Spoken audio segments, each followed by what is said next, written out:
Last time on Growing Lilies.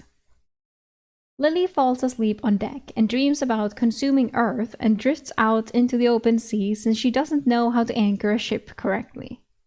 She finds her way back to land eventually, and there she finds her car burned down. Rip car. She starts walking and spots a flame who doesn't burn, so now she has a little flame friend in her pocket. Lily proceeds to break into more stores and stock up on more supplies, even clothes, and Wilson, the seal. The three friends decide to enter the town library, who is in flames. Purple flames. Inside there's also green flames, which she decides to approach and starts demanding the flames to tell her how they work, but instead of answering, it pulls her in and burns her. She escapes and realizes that the flames didn't even touch her. Very weird. Then she feels that shit's about to blow, so she runs out to a car that she stole earlier and floors it, chased by purple flames. She escapes and looks back into a large, black crater behind her. Chapter 11. In the back of a van parked in the middle of the road, Lily sat. Across from her, staring into her soul with a placid expression on its face, was a chubby seal plushie. She stared back, as if trying to win this battle of wills. That was an explosion. The seal didn't reply. It exploded. Like, boom! Lily was shaking. Her hands hadn't stopped trembling since they'd stopped. She was not sure she could drive safely, even with no one else on the road, so she'd stopped to discuss with her friend. I'd be mad about how absolutely cliché the whole thing was if it hadn't been so real. I feel like I can still feel it vibrating in my bones. Did I make it explode? How? I asked for answers, not an explosion. The seal stared at her, judging. Judging. Okay, fine. I fucked around with supernatural shit and found out. That's my bad. But I'm still in distress. You could at least give me some sympathy here. Lily sighed. She was thirsty, but had already finished the one extra bottle she had grabbed.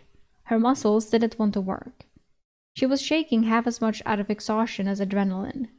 She was filthy, covered in ash and grime. She hadn't showered for days before the world ended, and she had done nothing but exert herself since. I need a bath, but I need to calm down before I can drive. The seal seemed to agree. Okay, she was projecting, but she felt like she needed to talk or she'd really lose it. Yeah, because talking to a fleshy seal isn't losing it. You've been with me through a lot already, buddy. We gotta give you a name. How about Stanley? Nah. George? That just makes me think of Costanza. Maybe something to commemorate this moment. Ash! Maybe something more positive and less cool. We aren't cool in this house, understand? Although we didn't look at the explosion. Oh, I got it! Michael! No. Bay! Bay, because you're a seal. And also explosions. Michael Bay! Oh my god, she named the fucking seal after Michael Bay because they ran from an explosion. Holy shit. That's it. Oh. Okay. Michael Bay! She grinned. The seal was ambivalent. It's settled. Now what though? I really wanted to find an internet connection, but I've been pretty wrecked. Wait, no waffling, Lily. You got this. I'm not going to sit here and be indecisive. I need to accept my physical limits. We're going back to the boat. I need to eat, drink, and bathe. Then we can figure out what's next. Okay, bae? Oh my god. And I hate that I have to say like bae as in like what like couples say to each other, and I fucking despise bae. Call him Mike. Yeah.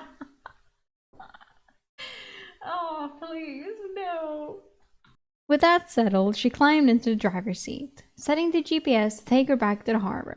She set off. The drive was very shaky, but she desperately needed to drink and rest. Lily parked next to the burned-out shell of her first car. It felt a little awkward, but it was right in front, so she might as well. Climbing into the back, she collected her things. Bay, one of several clean seats of clothes, and her vase. She stopped. The ever-burning flame was out. She might have to rename it. Wait, no, more importantly, since when? She tried to remember.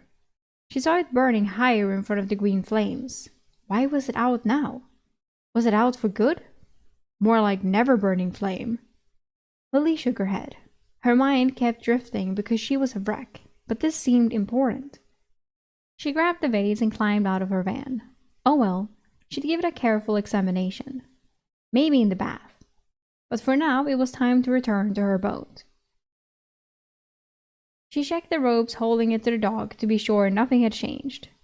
She wasn't sure she'd done the best job securing it, but it seemed to be good enough. Although if a storm came in the night, she might want to work harder on it. But now wasn't the time. She ascended the ramp and entered her little cabin. Tossing down her things, she let herself fall forward onto the bed. Everything's so hard, Bay. I did it. I faced down that stupid fire.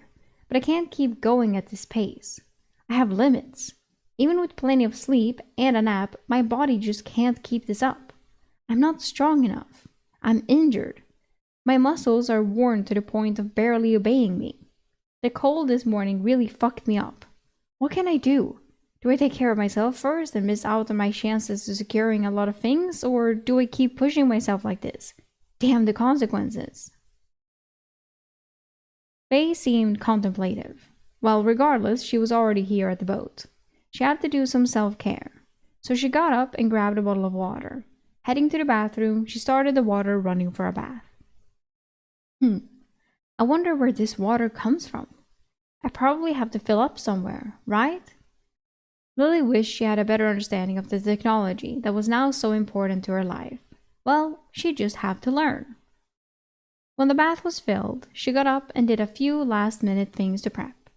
She gathered clean clothes, her never-burning vase, her phone, a towel, and a couple oranges.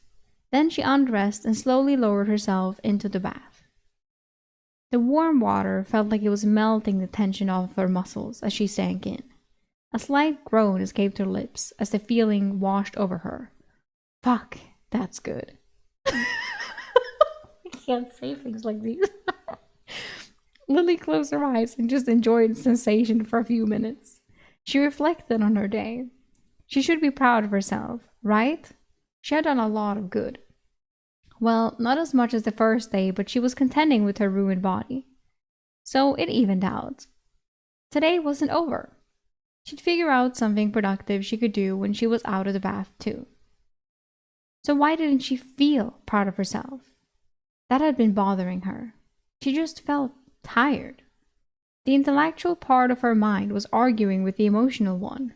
Intellectually, she knew she'd accomplished more in the last 2 days than she would have in a year if left to her own devices. Emotionally, though. She recoiled inwardly from even allowing herself to be introspective about her emotions. But if not now, then when? So she let herself sink into it. Emotionally, she just felt worn down, more than anything. She still felt hopeless. Sure, she had done a few good things. It was day 2. She was sure the dominoes that led to her death had already started falling. She just didn't see what horrible mistake she'd made would kill her yet, because she was incompetent. No, she told herself. No, that's stupid. She should be proud. If anything, she'd learned that she was actually very adaptable if push come to shove. Sure, she was a traumatized wreck of a human, but trauma did help sometimes. She felt weirdly like she was more suited for the end of the world than a simple shopping trip, in a way that had been proven. She could do this, even if it hurt. Even if it ground her down, and down until there was hardly anything left of her mind and body. So, why did she feel this way? Probably emotional exhaustion. At some point, she was going to have to stop rushing and emotionally process everything that had happened. Everyone was gone. Why didn't she care more about that? The stars were gone. A sickening dread filled her thinking about that. Nope. Not ready for that can of worms yet. I forgot that the stars disappeared. That was also like, what the fuck? She jolted upright and her eyes popped open, stuffing those thoughts down as deeply as she could. Okay, let's focus on something else, huh? Yeah, something else. She turned her attention to the vase. She upturned it, dumping the little piece of wood into her hands and staring at it up close. It was definitely wood. It seemed surprisingly unburned, despite having been definitely on fire. A couple parts of it looked singed, but otherwise, it was just a piece of wood. So why was it on fire before? Why was it not on fire now? Maybe it reacts to the other fires.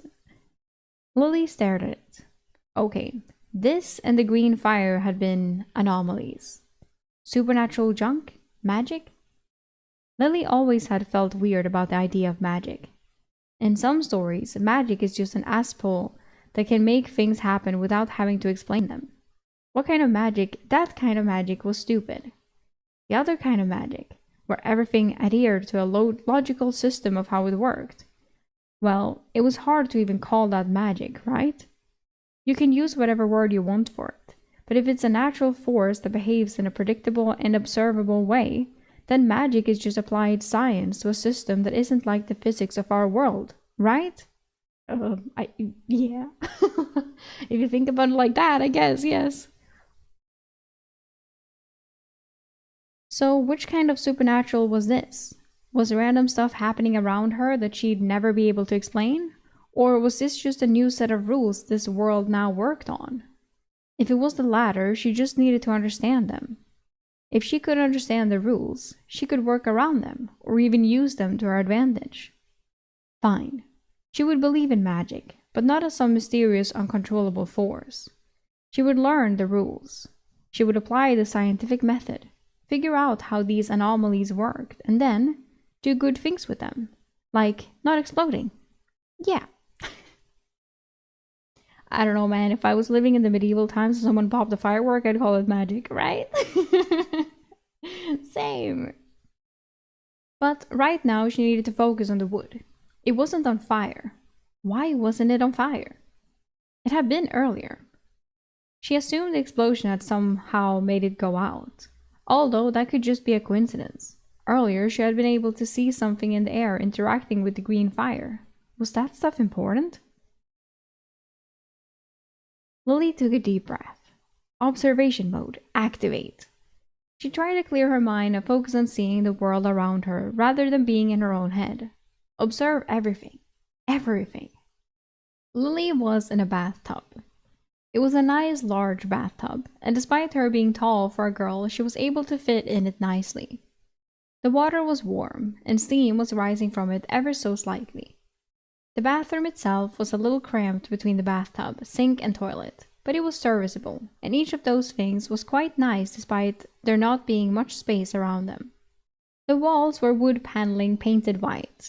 The tile floor was white with black dots between the tiles.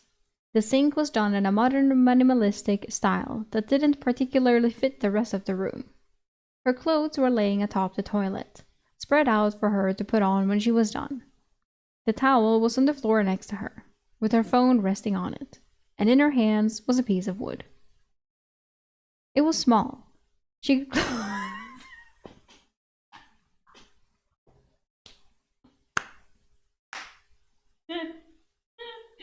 I can't. My mind is too evil. And in her hand was a piece of wood. What are you gonna do with this piece of wood? When you just described. Ah, women are crazy. It was small. She could close her hands around it. Don't. It seemed to be an ordinary piece of wood. Was there anything abnormal about it? Anything at all? She dipped it in the water. It got wet. This is worse. Stop. She tried to tear a small piece off. No, she couldn't. But that was hardly conclusive. She was weak as shit and exhausted. What is different about you? She waved it over the bath water and caught something. It was very small, but she had a sense for it. She squinted. No, Somehow it wasn't really sight that she was using to sense it. Still, she stared as hard as she could. Something was around the wood. She could tell. Something wasn't quite right about the air around the wood. Well, not the air exactly. She moved it back and forth again. Yeah. Then she moved it. It was a little easier to see, because the effect was around the wood, not just on it. Moving it made it change more than holding it stationary, so it was easier to catch. She continued waving it back and forth slowly. After a few minutes of this, she was pretty sure she could see it while it was still, too. There was something off. It seemed to be coming out of the wood, leaking slowly. Like a gas leak, but one that stayed generally around the wood itself. It was more of a halo than a sphere, but it was hard to tell what angle it wanted to keep around the wood. Except there was one part where the stuff was just leaking off completely. Like a popped cell. It seemed to hold together around the wood, but not right there. There it was just leaking off into the air. It wasn't huge, and the stuff seemed to dissipate when it passed through there. Are you broken? Is that what happened? So then, how did she fix it? She tried to touch the broken part, but her hand went right through. Of course. If this stuff could be touched, she would have felt it by now. Wait, she did feel it? She ran her hand through that spot again. It was very, very subtle, but she could kind of feel it. Only in the spot where it was leaking and the stuff was moving the fastest. It was tingly, a little like static electricity in the air. She half smiled, half grimaced at the wood. You and I aren't going to be like Marie Curie and radium, right? I have no idea what that is. I discover you, you kill me with some horrible magical illness for it? What is this? Marie Curie? Marie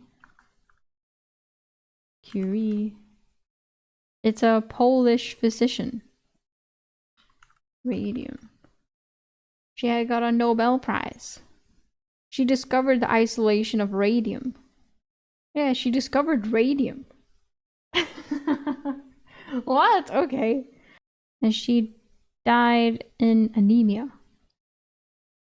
Probably because of all the radioactivity she got in her work. Wow. That's crazy. But understandable back then. Okay, we'll learn something new today. I learned something new. Seems like everyone already knew about it, but I learned something today. She focused and tried to pinch closer the bit that was leaking with her fingers. Nothing changed.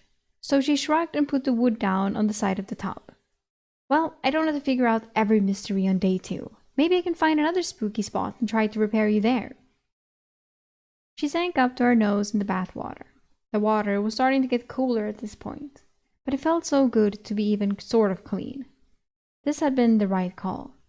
She would need to honestly think about what she could do with the rest of her night that wouldn't damage her body.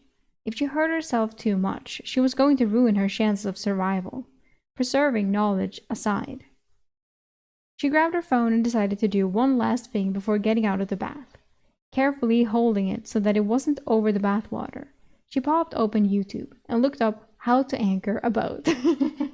Which is a very necessary thing you need to learn right now. Now clothed and sitting on the front of her boat. Bow? Lily held her head in her hands. She glanced at her anchor, now deployed properly. Well, mostly. To get it set properly, she would really need to unhitch the boat from the dock, but now she knew what she had gotten wrong. You were supposed to give it a lot of slack, not none. Also, usually you threw the boat in reverse and gently pulled back until the anchor caught on something. That way you knew it was set, and the slack prevents it from being pulled ever so slightly off a ledge and then not anchoring you to anything if you never go back to a point that shallow. Last night her anchor had just been dangling into the sea, not touching anything. No wonder she had drifted. I'm so dumb. Ugh, okay. I know how to do it properly now at least. She opened her phone. What other knowledge do I need in the short term? It was 4 p.m. The sun would be down in about 4 hours. Already a few of the links she had clicked didn't work. YouTube was still up and running, but Google searches could be a bit spotty. The searches worked just fine, but the links, not so much. A couple of them had cached versions she could still access though. Besides, YouTube had been a very good resource. It was funny. She'd actually signed up for their premium service in the last hour. Why not? Money didn't matter anymore. It was automated, so it still worked. And no ads with the ability to download videos so they would be available for 29 days after the internet stopped working? Perfect. She'd been clicking through and downloading how-to videos for a huge variety of different things.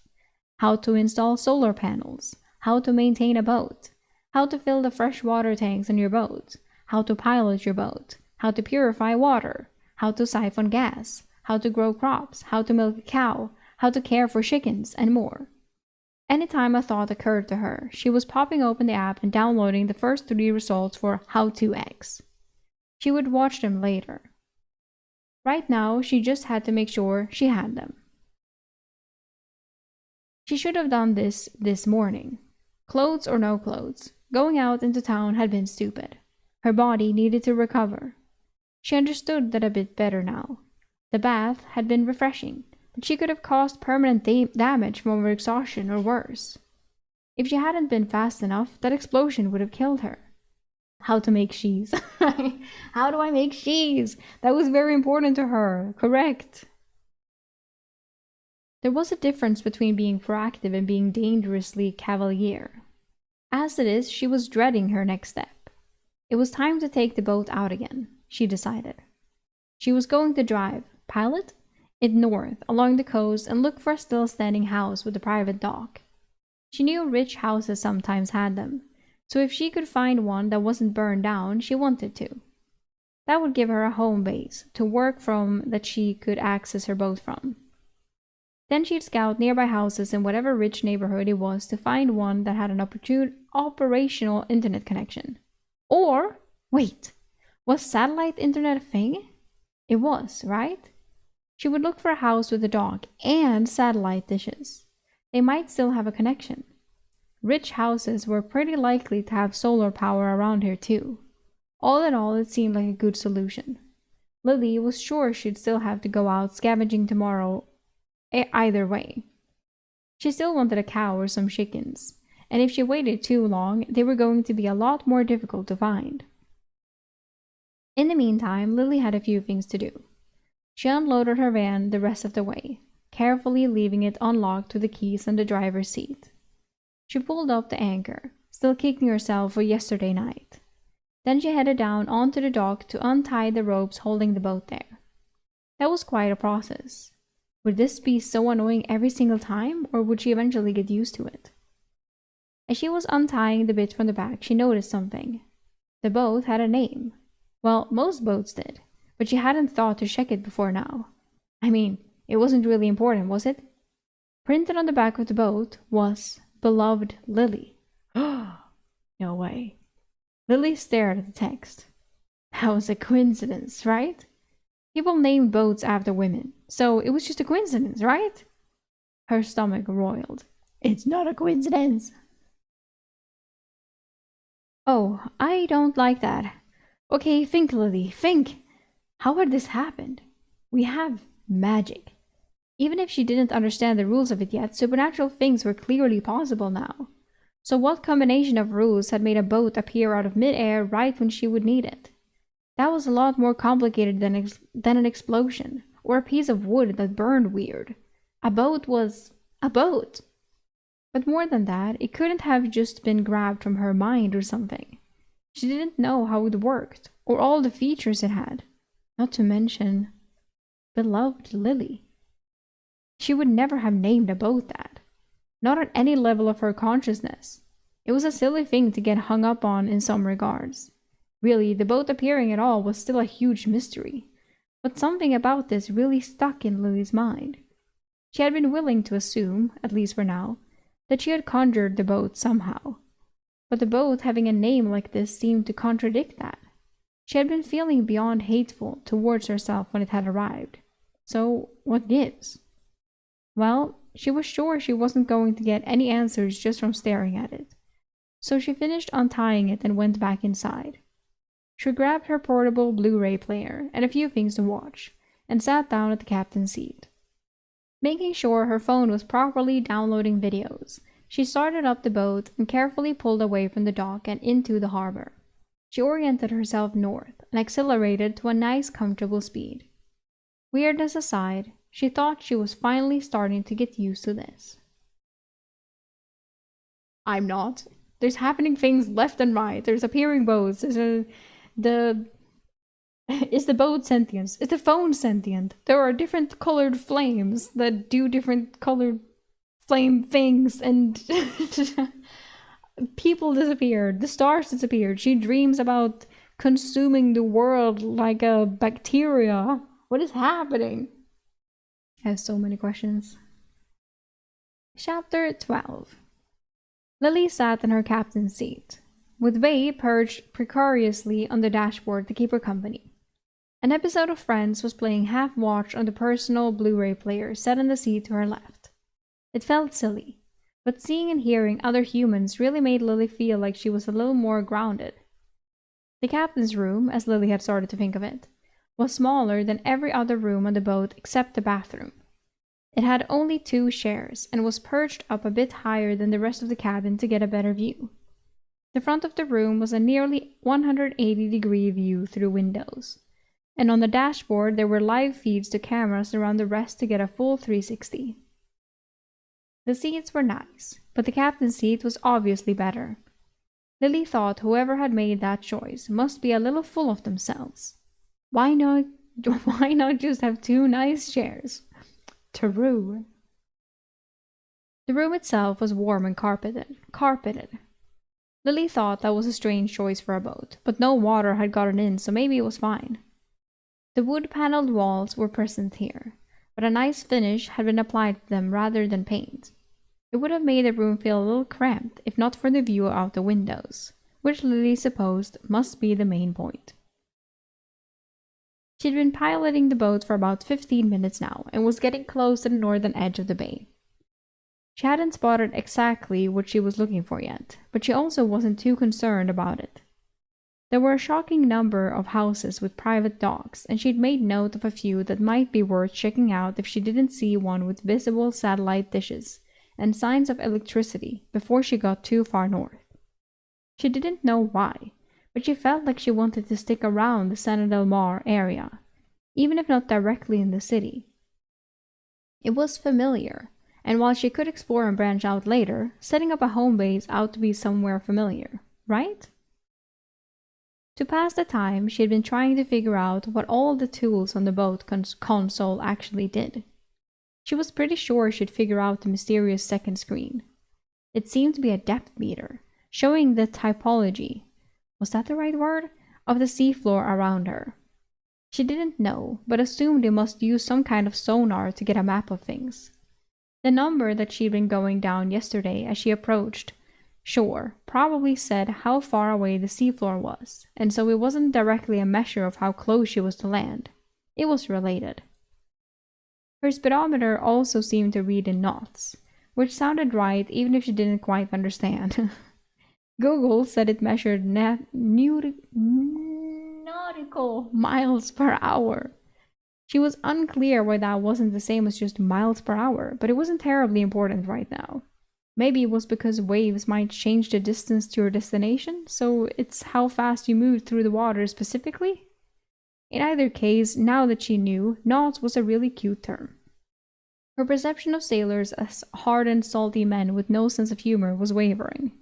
Knots, short for nautical, right? It's cute. She explained it to Bay, but Bay didn't seem to care. Poor Bay.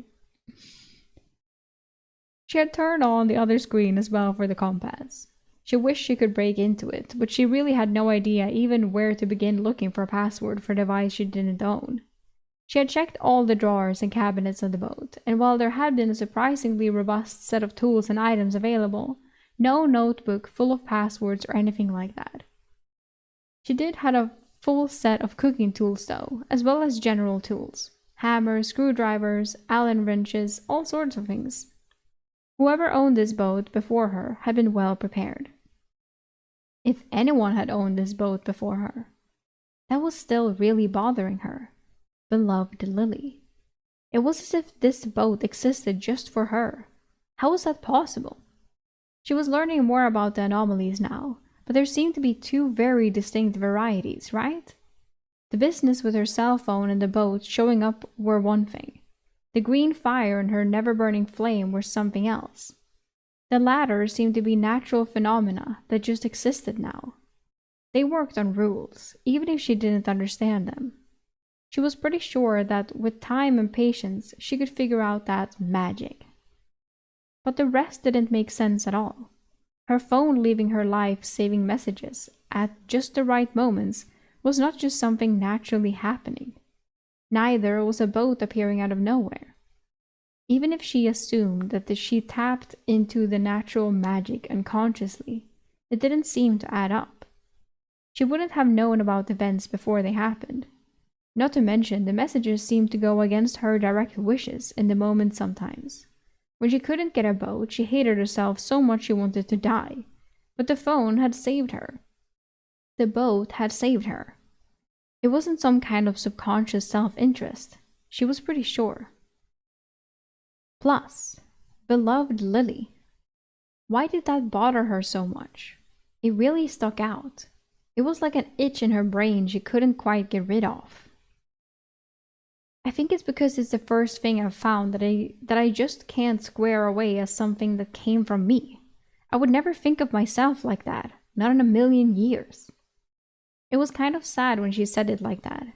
It's not like she hated everything about herself, but she dealt with self-hatred as a chronic issue.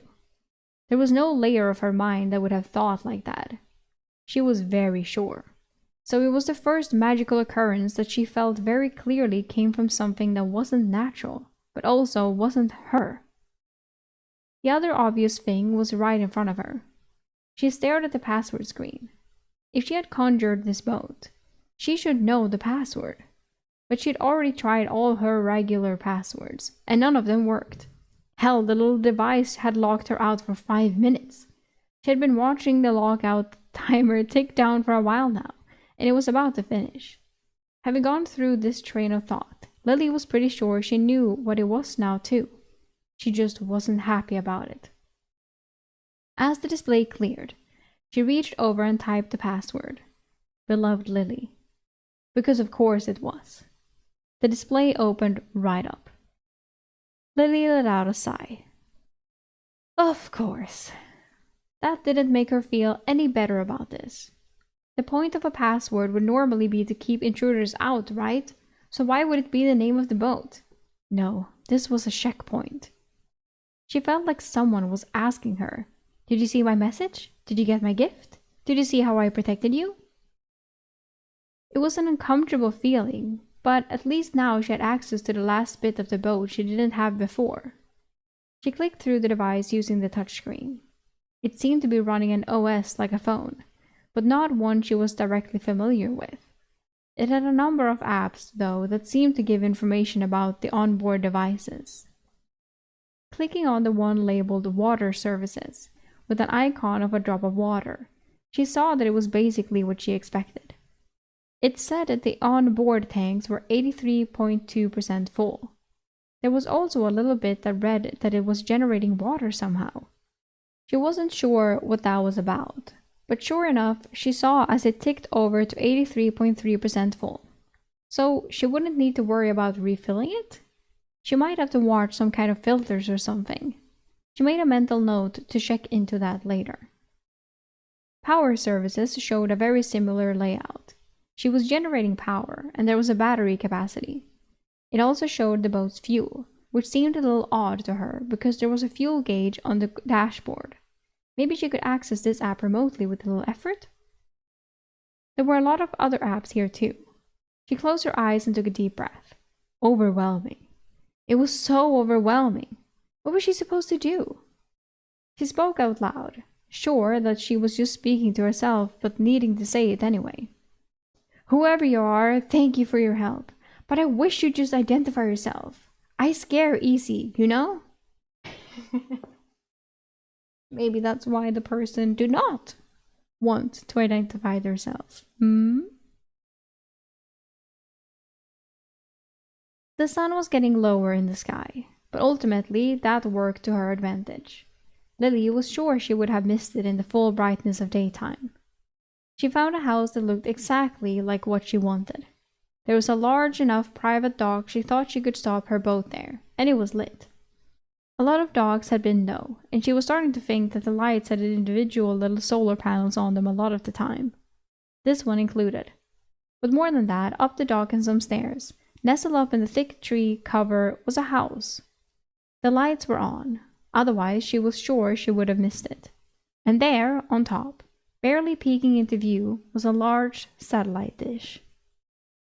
Lily decided that it was time to check it out, and if this wasn't good, she would still stop here for the night.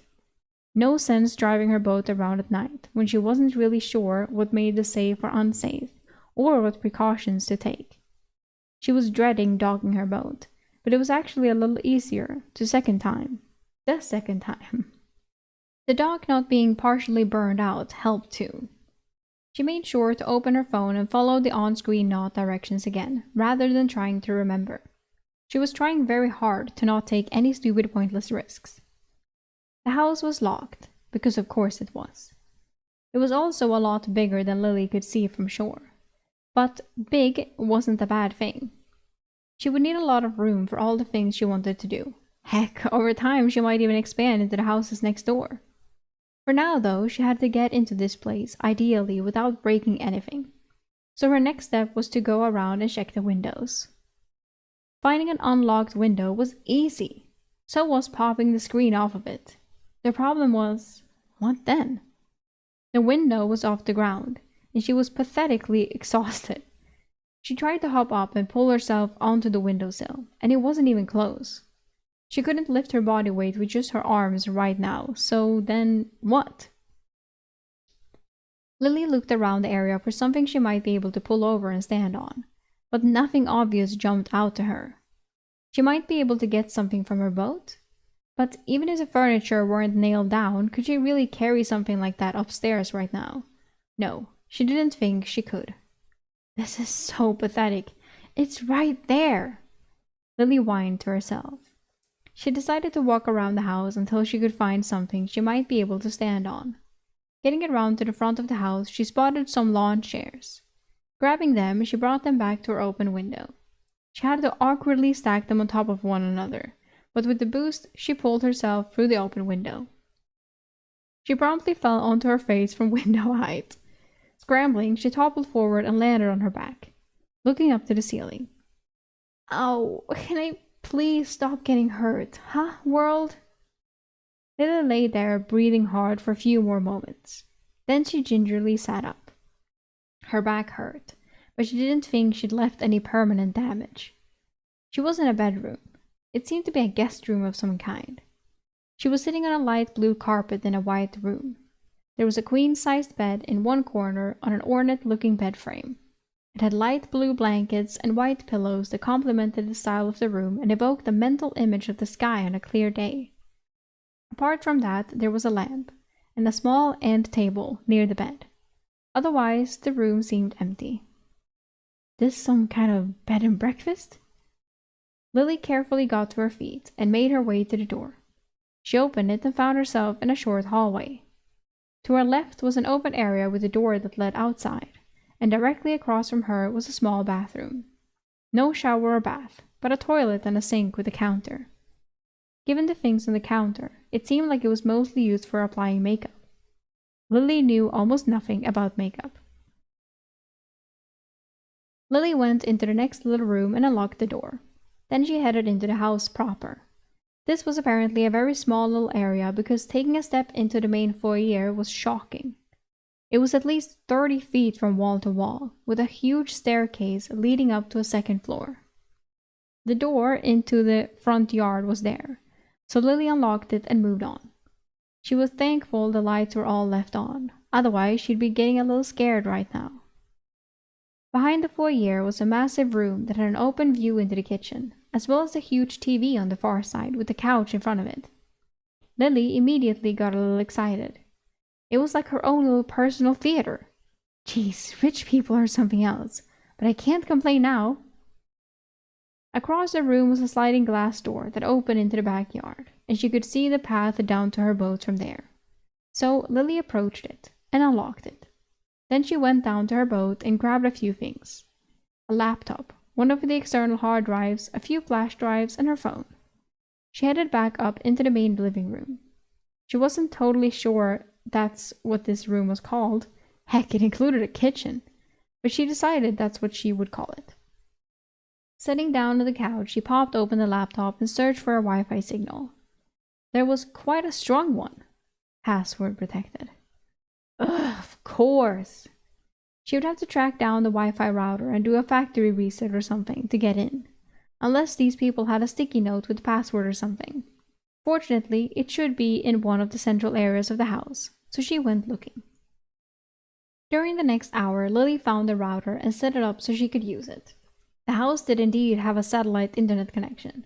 Even better, she could assume it would last longer than most of the physical lines around, even if it had some drawbacks. She also explored the house a bit, but not entirely.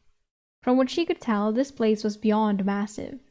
On the ground floor, there were 2 guest rooms, a master bedroom, a master bathroom with 2 showers and a giant tub, 2 huge walk-in closets, access to a patio with an outdoor kitchen, the main kitchen and a pantry area, 3 half bathrooms, what the fuck is a half bathroom, and a gigantic dining room.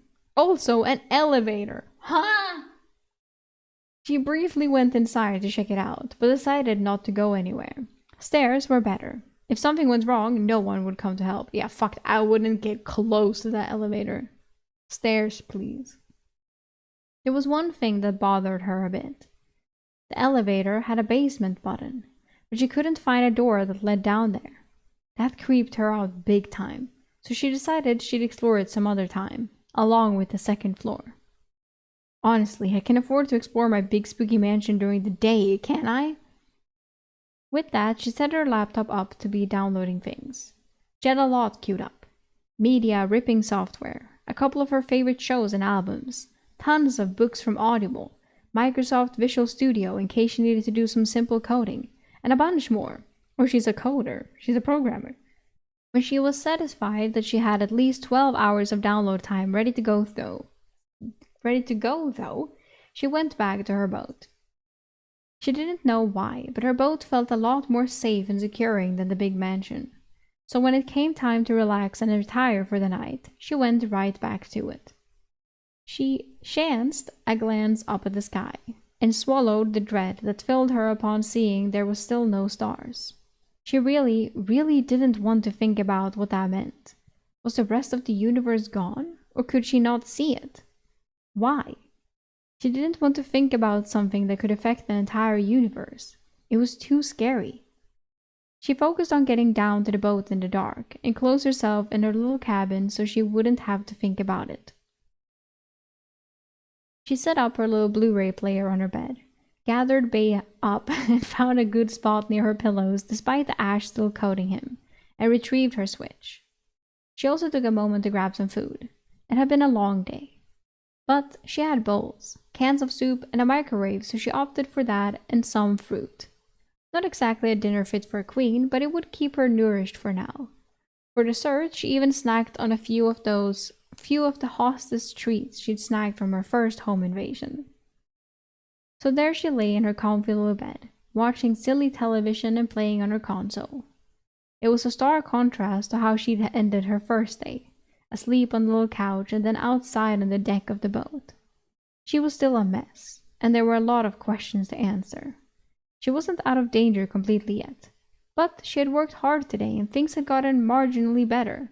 That counted for something, right? Right, and she didn't even cry. She didn't cry.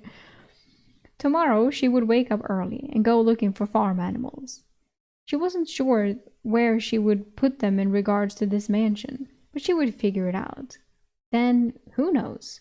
Maybe work on figuring out this magic stuff. She was starting to get sleepy, but she enjoyed the sound of her little show playing, so she left it on. Good night, Bay. Bay returned her look gently. Lily drifted off to sleep. Oh, damn, we have author's note.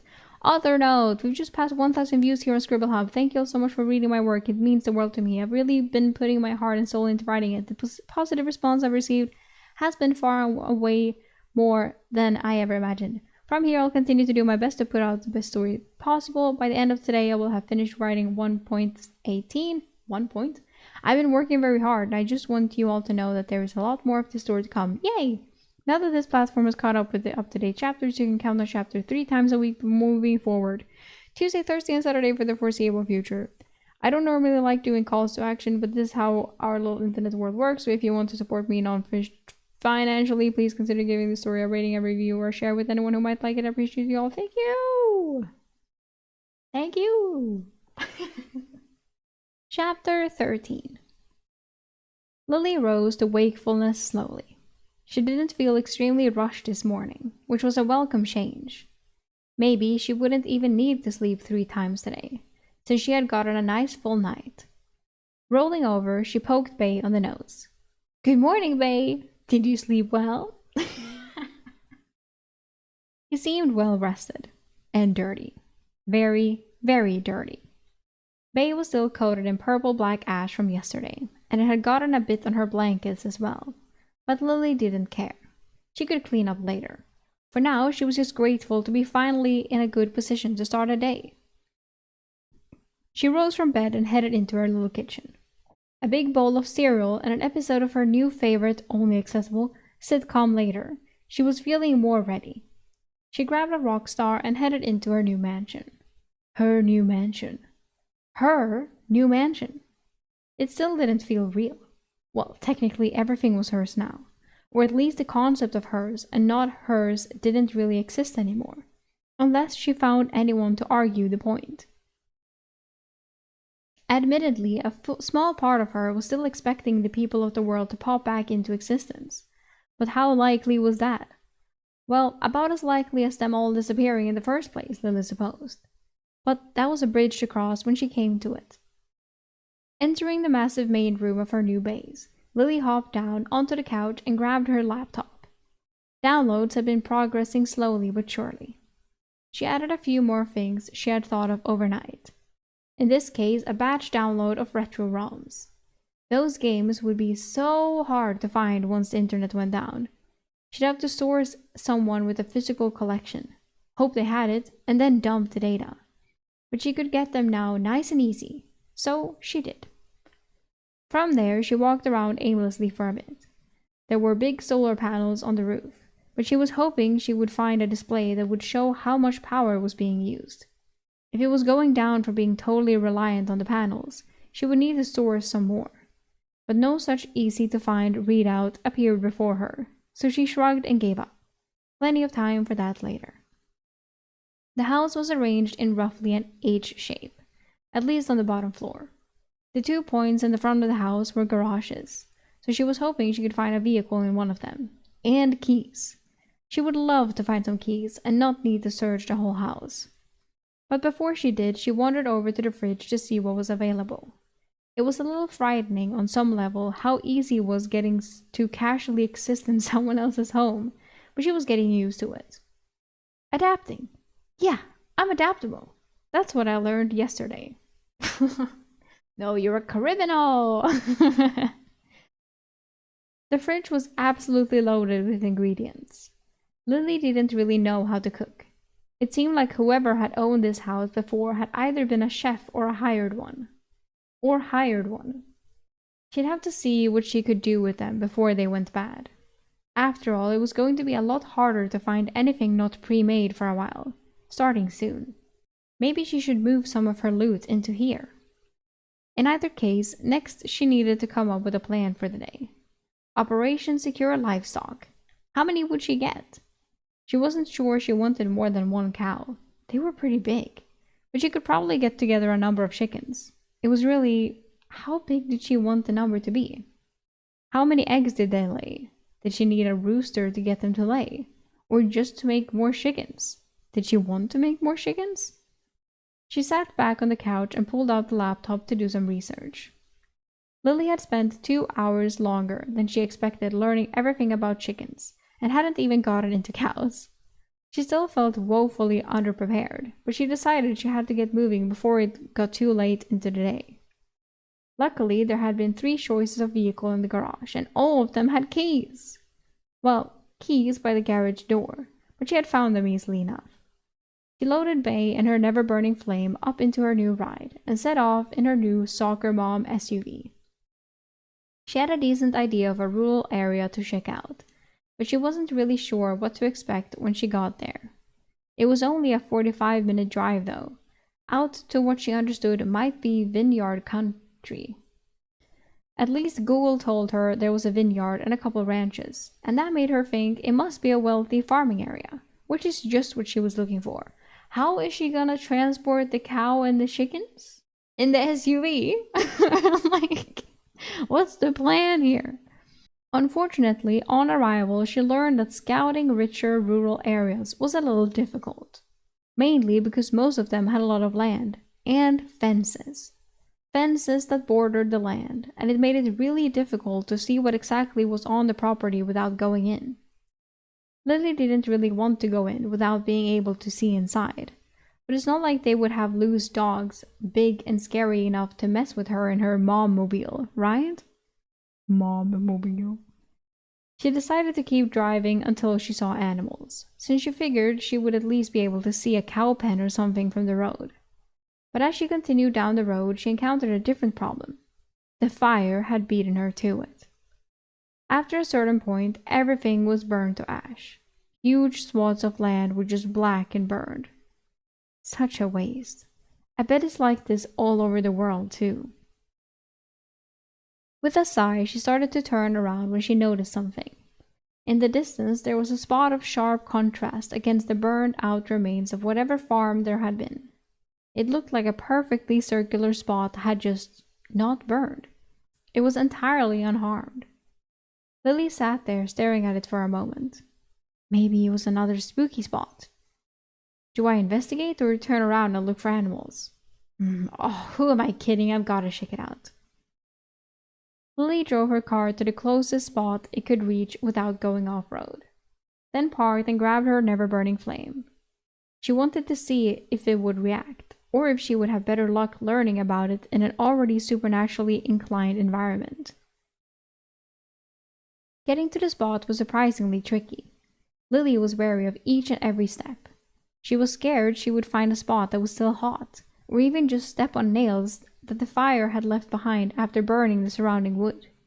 She couldn't even tell where things like fences had been, except in the areas where they used metal posts. Even those looked twisted and burned somehow. But despite it being a long process, she eventually found herself in a small bubble of unburned ground. Nothing else seemed immediately supernatural, but the grass here was still a vibrant green, and there was even a tree. The whole area was maybe 20 or 30 feet across. She'd expected to find a glowing rock or an unnatural fire, or well, anything really. But it just seemed like the fire forgot to burn this spot down. She'd almost conclude that some natural land formation had protected this spot, or something like that, but it was a perfect circle. Crop circles. Aliens. Lily wandered to the center of it and sat down, putting her never-burning flame in front of her. What do you think, little buddy? She stared at it, trying to see the strange halo of stuff around it. She really needed a better word for this stuff. She was trying not to use mana because some part of her still balked at the idea that this was magic and not some new realm of physics meant just for her. Ah, screw it, it's mana. Unless it turns out to work super different from that. There's no one here to judge me. I can call it what I want. She focused and tried to look for the mana. It still took her a second, but it was a lot easier now that she was getting more practice. Could she actually see it more clearly, or was she just better at noticing? She shook her head. Focus. Right. The mana was flowing around the little chunk of wood, same as last night. But the broken spot seemed a little different. Instead of mana flowing quickly out of the circle, it seemed to just not be flowing there at all. Did it finally run out? That seemed unlikely, because the circle was still made of the stuff, right? Lily leaned forward and tried to look even closer at the spot, specifically when behind her erupted a terrible sound. Woof! Oh, like a dog? Dog? Lily screamed and scrambled to her feet as quick as she could. She spun to face the horrible beast that had made the sound, and it was a puppy. Hey! A large, white, fluffy puppy. Like a Siberian. No, not a Siberian. What am I saying? What are they called? Maybe a Malamute. Maybe a... Fuck is it called? The fluffy clouds. Oh my god. What is it? Oh, I forget. I should know this. What are they called? A Samoyed. Yes, a yeah. I didn't even have to look it up. Yes. Okay. A Samoyed. I wanted to be a Samoyed. They're so cute. It was a puppy. A large, white, fluffy puppy. She stared, her heart beating out of her chest. It was large, but still definitely young. She could tell by the shape of it. All white, except for a black splotch on its forehead. It almost looked like a star. The puppy looked hungry, but it couldn't be dangerous. It was a puppy! Lily rolled her eyes, exasperated. Hesitating, she tried to talk to it. You scared me! I don't wanna... Woof! I don't want to make dog sounds. Woof! Woof! Is what we say in Swedish. Woof! Lily yelped, startled. She glared at the puppy. I don't want the dog! Shoo! Shoo! You do want the dog. The puppy's tail wagged. Fine, stay, whatever. Just don't bother me. I'm doing something important. She sat back down and started looking over her magical item again. Sure enough, the flow of mana had just stopped. It had been like a gas leak last night. Maybe it was that the pressure here was more equalized. Was mana pressure even a thing? Maybe spooky spots just had more. She frowned. A white nose found its way into her field of view. Lily glanced to her left and instantly got licked right in the face. Ew! She pushed the dog away. Leave me alone! This is important! Important! You understand? Go frolic in the... She glanced around. Ash! Okay, just sit there and don't bug me. The puppy stared at her in confusion, but eventually wandered slightly further away. Lily turned back to what she was doing. She dumped a piece of wood out of its little vase holder and into her hand, and willed herself to understand how it worked. If the mana really was more dense here, this was definitely the spot to do it, right? Well, that was an assumption, but Lily thought it was a good one. Now that it was in her hand here, she did feel like she could sense a little more. She definitely couldn't see anymore, but holding it, she could just feel it. She felt like she could sense its shape. Not the wood, but the mana, the magic. 2 concentric circles. The inner one was made of 3 nodes. The outer one was made of 5, but one was broken. Each one had some kind of something in it. A rune? A glyph? Something like that. She wished she had brought paper. It wasn't exactly written, and yet, sitting here, she had a clear image of what it would look like on paper in her mind. She wasn't clear on what the symbols did exactly. They seemed to be each describing a different part of the magic, though. Like a simple scripting system, or circuit board, or... Lily wasn't sure. But she felt like she was finally getting somewhere. 2 circles, with this mana stuff flowing through it and reacting to the things in the nodes. Okay, that was simple enough. Now, how did she figure out what they each actually did?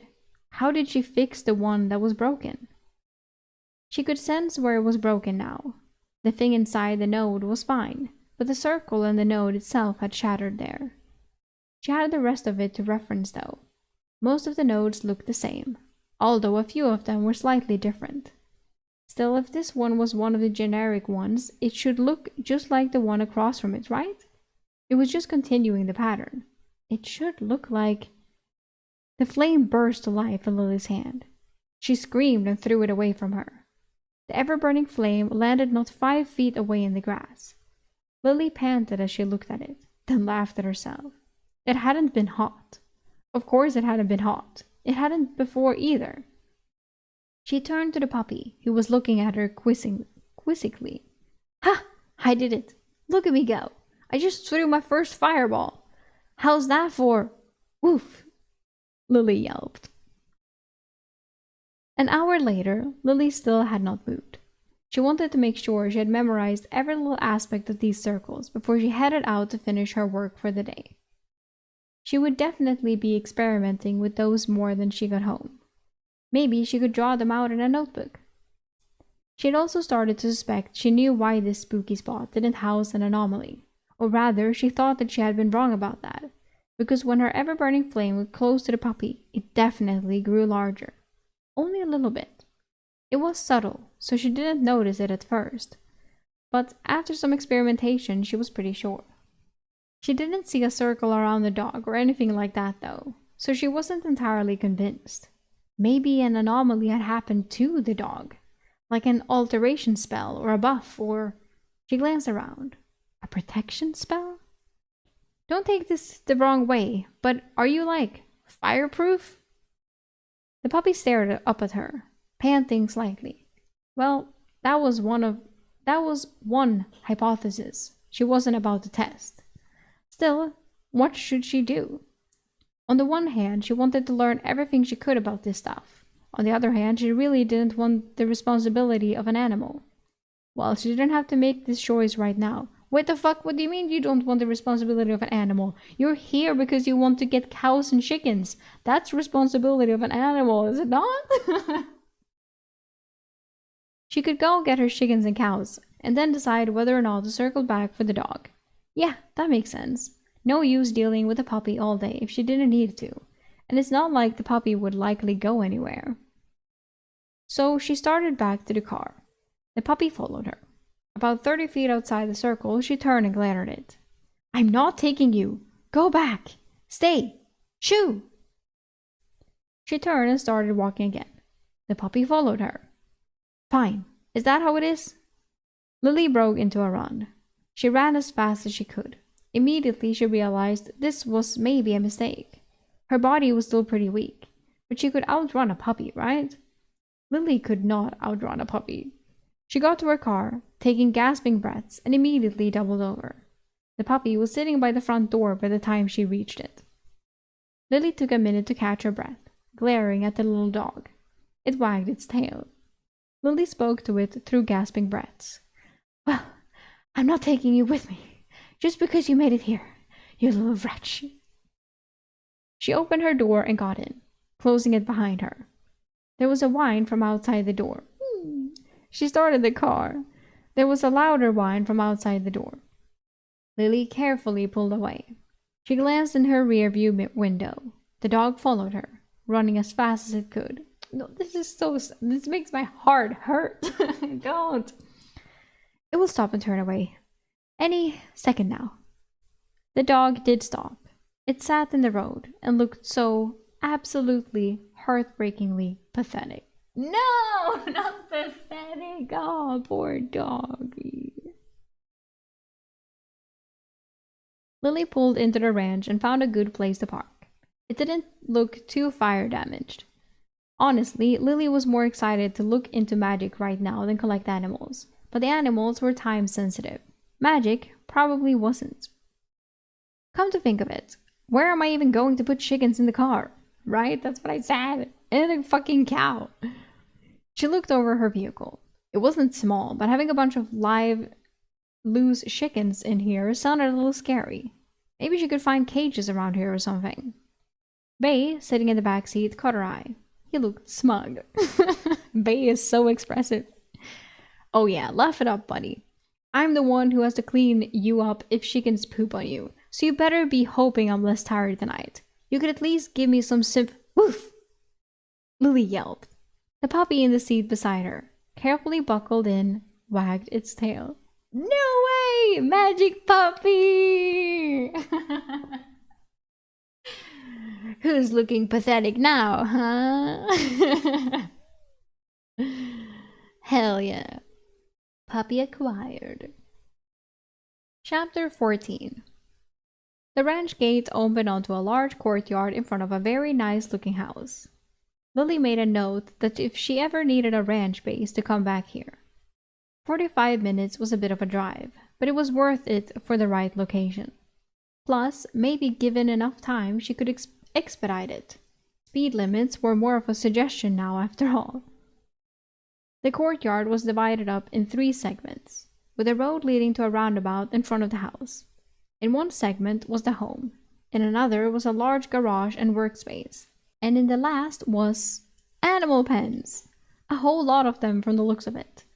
In the front were horses, which were decidedly not what Lily was looking for.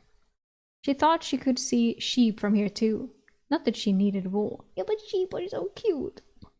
The animals all seemed to be doing more or less fine. Lily suspected that they had a surplus of food and water, and were just living as if humans had decided to leave them alone for a while. Lily got out of her car and let the dog out too.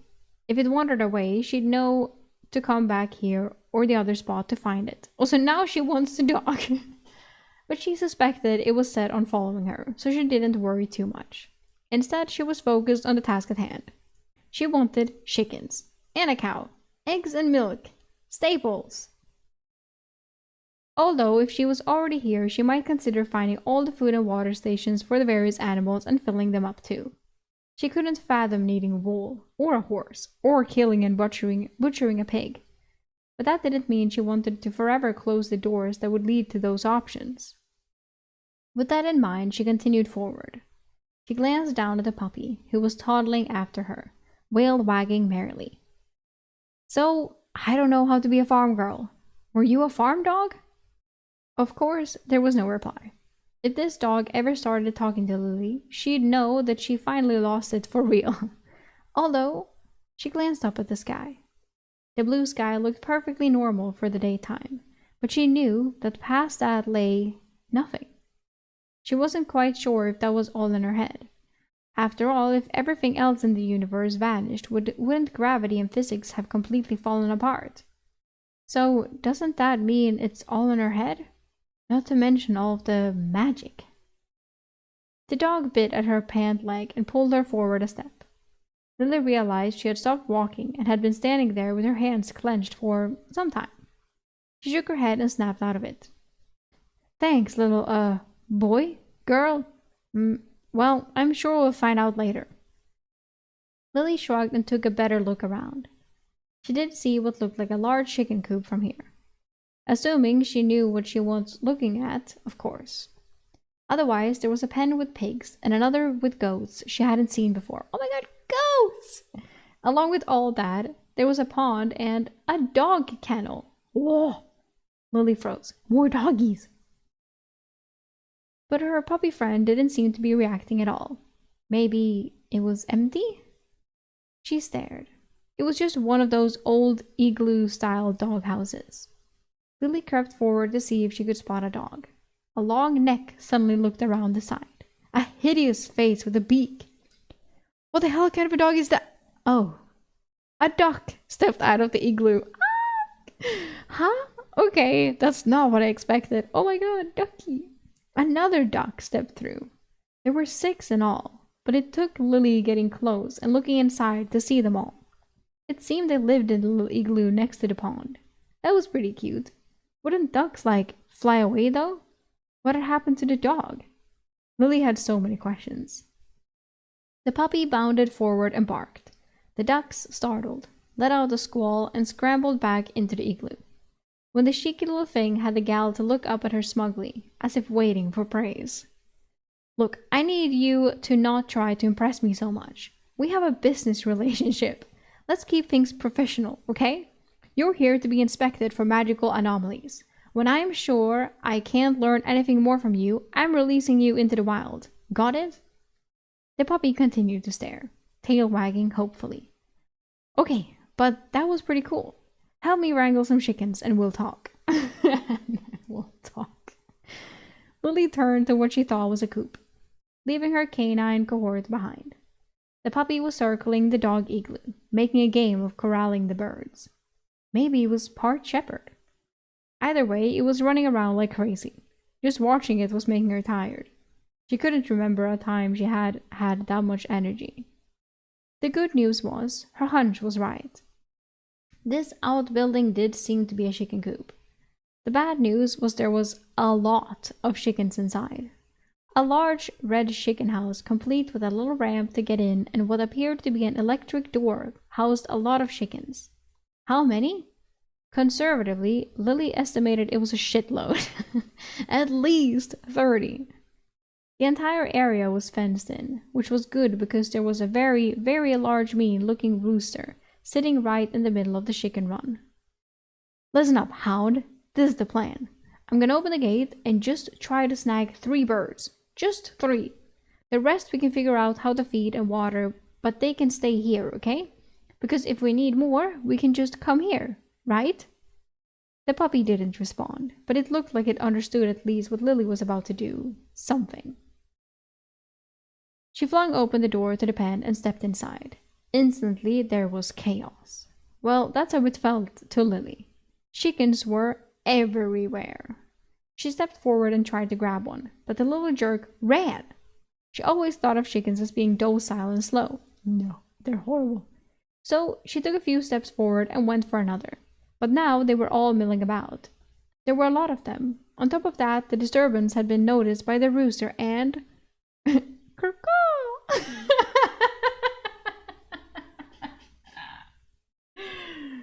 Yes. So I won't make dog noises, but rooster noises. A loud, piercing shriek came out of the rooster's mouth. The chickens all began to run, 2/3 into the coop and the rest dashing madly around the pen. But what was worse, the rooster ran at Lily.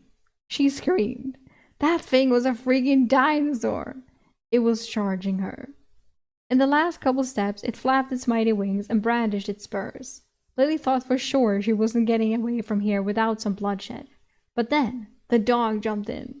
It tackled the bird from the side just before it could reach Lily and started barking wildly. The rooster turned to focus on the little puppy. The terrifying bird was not much smaller than the puppy and had knives on its feet. Well, not literally, but those spurs were crazy looking. The dog seemed to realize too and was keeping its distance but barking fiercely. The rooster readied itself and charged the dog. Damn! Flapping into the air a little again, with its spurs brandished. But this time Lily wasn't paralyzed with fear. With a battle cry of her own, she ran forward and kicked it as hard as she could. No, don't kick the rooster. Run! She ran for the door. The puppy did too, seeming to understand her intention, even if it was just through seeing her trajectory. Lily and the little puppy made it through the door, and Lily slammed it shut behind her. Then she noticed the second problem. In the commotion, some chickens had gotten loose. 5 of them were outside the pen, already finding places to scratch around that they'd likely starved covetously at for years from their enclosure. Stared covetously at. Once again, her new companion wasted no time. The puppy ran forward, barking, and in less than 10 seconds had corralled them all into a small group. Then it sat and stared at her, wagging its tail and clearly waiting for praise. This time, Lily couldn't bear to remain aloof. She reached down and pet the puppy's head. Good, whatever you are. You saved me back there. I guess you're not so bad for a ball. The puppy looked way too pleased with itself. Lily turned her attention to the chickens. She was shaking a little, so she took a deep breath and steadied herself. Then she reached for the nearest bird. It started to move, but the puppy circled around the other side and gave it a bark. Lily smiled. Smart little thing. This time, when she reached, she successfully grabbed a chicken, which led to her next problem. She was now holding a chicken. She didn't know how to hold a chicken. The bird was crowing and flapping its wings, flailing in her grasp. She barely managed to keep a grip on it, awkwardly holding it far away from her body as she headed over to her car. It was a struggle to get the back open, but there was an area behind the back seat and she shoved the chicken there. What is she gonna... Yeah. The whole ordeal was a process, but soon she had 5 chickens in her car. It was more than she'd thought to get, but she didn't want to leave any outside the fence, and she definitely was not opening it back up. Not without sleeping gas or something for that stupid rooster. Did sleeping gas actually exist? Or was that a TV thing? Then Lily had another problem to face. How was she supposed to transport a cow? Yep, you should think about these things before. She had seen where cows were at this point, and it was nice and easy to get to. But how did she make one move? How did she get it into a vehicle? Did she need a pickup truck? She didn't want to switch cars. Yeah, because now she has chickens in her car. Lily went to look around the ranch. She found what she thought must be horse trailers in a barn-looking building. Okay, yeah, if anything, she could get like the thing you have for horses. I don't know what it's called in English, but like, with the like how you steer a horse. Basically, you can put a lead on the cow, and you can tie that to the car and go very slowly or something. I don't know. Lily went to look around the ranch. She found what she thought must be horse trailers in a barn-looking building. That might work, but she had no idea how to attach it to her vehicle, or even if she could.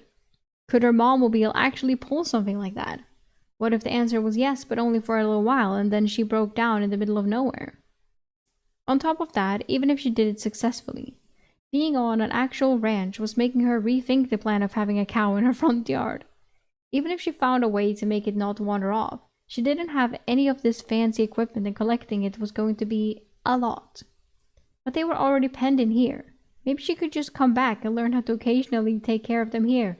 Yes! You don't. Yes! What do you think, puppy? Do we leave the cows for now?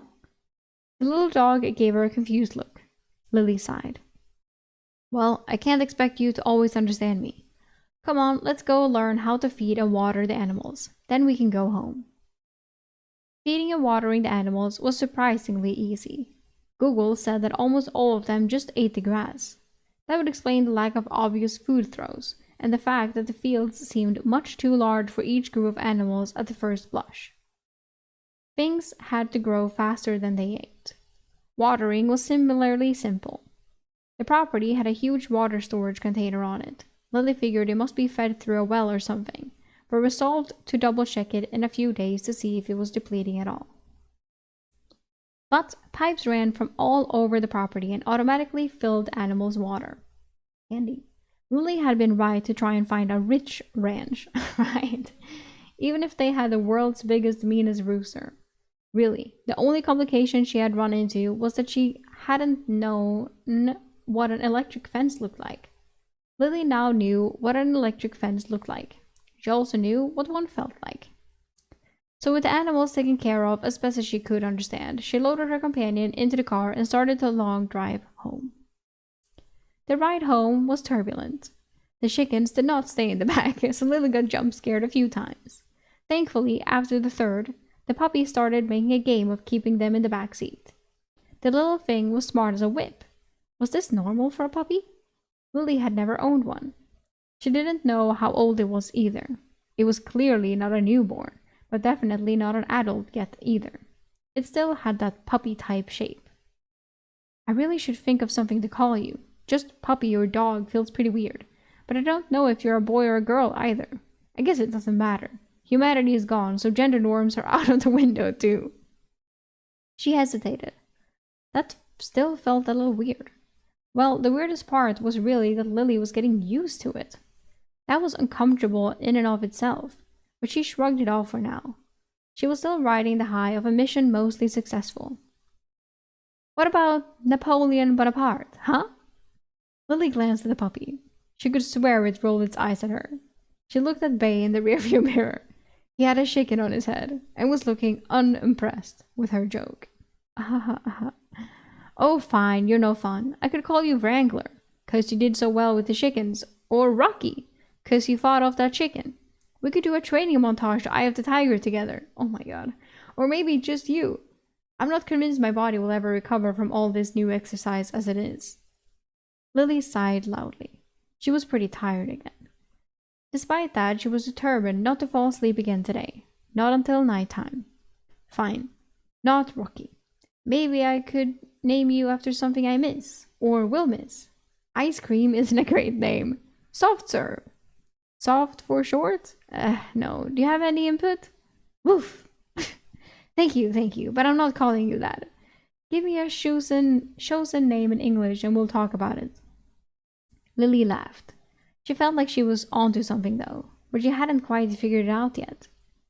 If only I could get you to tell me whether you saw half the crazy stuff I did too. I think you see the ever-burning flame. I'll have to see if you notice other magic. Hey, could you tell me if the stars are out?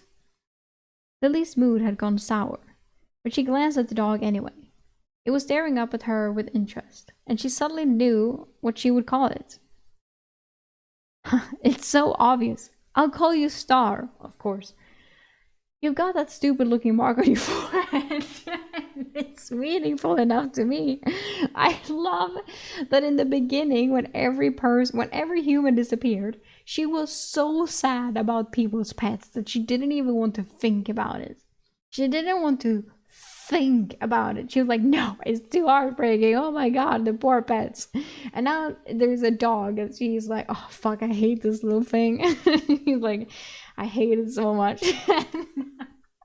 And now she calls it stupid. And pathetic looking. Oh. I might not see another star ever again, so I might as well have a star, right? Yeah, that sounds right. What do you think, Star? Star panted happily in reply. When they finally pulled into the garage, Lily was beyond ready to be home for the day. It was only about 5 p.m., but it felt like she'd been gone for a week. She closed the garage behind her and then started grabbing chickens. She wasn't psyched about walking them through the house, but the backyard was fenced and that would have to do for now. She should have gotten some kind of coop, but she didn't think of that before now. So it was a job for the next couple of days. She wanted to mess with some magic and relax. She was thankfully able to get the chickens through the house and into the backyard without them pooping in her house. The car, however, was not so lucky. She'd have to clean that real good, but that was an issue for tomorrow, Lily. Star was running in front of her, trying to guess where she was going to go next. It was cute, but she almost tripped a few times. On her last trip out to grab Bay, though, she noticed something. Bay had an egg on his head. Lily burst out laughing. It looked so stupid. The poor little guy had been a nest for that chicken earlier. She grabbed it and started to head in when she heard a whine. Star looked up at her hungrily. She looked down at the dog. Can you even have just a raw egg? Yeah. She Googled it. Thank goodness that was still working. It seemed like the answer was yes. Shell and all, even. Yes. I know people that whenever they eat eggs, they leave the shell for the dog. So, I see. Gross. But I guess, why not? You deserve some food. You worked hard for today. She handed Star the egg. She thought the dog would just chew the egg up, but Star shook it back and forth a few times. Then the dog dropped it on the kitchen floor with a loud crack. Lily was about to get mad, but then she heard the slurp, slurp, slurp sound of Star licking it up and got grossed out instead. Ugh, you're nasty, you know that? Well, I hope you enjoy it. I'll figure out getting you kibble or something tomorrow. If you get hungry again tonight, we'll search the fridge for something you can eat. Pretty sure there's raw meat and some dog-friendly vegetables. Don't know which ones those are, but we'll figure it out, okay? Star was too busy slurping an egg off the floor greedily to pay her any mind, so Lily checked to make sure things were still downloading and then went to search for a pen and paper. It wasn't too hard to find them. There was a little study-type room near the master bedrooms, and there were plenty of supplies in there. So she sat down in front of the TV, turned on something at random for background noise, and got to work. She took out the ever-burning flame, holding it in her hand, and tried to visualize the circle as she'd seen earlier. To her shock, it was much, much easier now that she knew what it was supposed to look like. She could feel the mana moving around it in just the shape she expected, so she got to work copying down the various glyphs she found. In the smaller circle, there were 3. She marked them down on her paper as glyph 1 to 3. She noted that a few of them had design elements in common with each other. Glyph number 1 had these little star shapes that were common in other glyphs, and its node had a diamond around it. Glyph number 2 was just one of those stars, but the node it was recessed in looked a little different than the others anywhere in the circle. Glyph number 3 was just a spiral with an arrow on the end of it. In the main circle, the larger outer one, there were 4 more glyphs. Glyph number 1 was shaped a little like a flame with lines coming off it. Glyph number 5 looked like that same flame but with the stars. Glyph number 6 was just the stars, and finally glyph number 7 looked like the inverse of glyph number 1. Lily had written them down dutifully, so now she could look at them clearly without having to focus so hard. She supposed the next thing to do would be to try them out, right? First individually, and then to see if she could replicate the circle she saw. So out came a bunch of fresh sheets of paper. She drew a circle that should only have one node, unsure if she was just doodling or if something would really happen.